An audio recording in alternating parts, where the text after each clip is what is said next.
दीगर खबरें शामिल करेंगे। आपको बताएं, कतर के दारुल हुकूमत दोहा में अरब इस्लामी हंगामी सरबराही इजलास का आज दूसरा रोज़ है। इजलास में अमीर कतर शेख तमीम हमद बिन अल सानी समेत वज़ीर आज़म शहबाज शरीफ शरीक हैं। तुर्क सदर रजब तैयब एर्दोगान, उर्दन के शाह अब्दुल्ला दोयम भी इजलास में मौजूद हैं।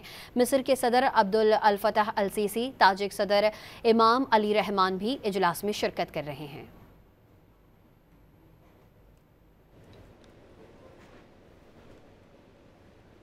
दीगर खबरें शामिल करेंगे। आपको बताएं, कतर के दारुल हुकूमत दोहा में अरब इस्लामी हंगामी सरबराही इजलास का आज दूसरा रोज़ है। इजलास में अमीर कतर शेख तमीम हमद बिन अल सानी समेत वज़ीर आज़म शहबाज शरीफ शरीक हैं। तुर्क सदर रजब तैयब एर्दोगान, उर्दन के शाह अब्दुल्ला दोयम भी इजलास में मौजूद हैं।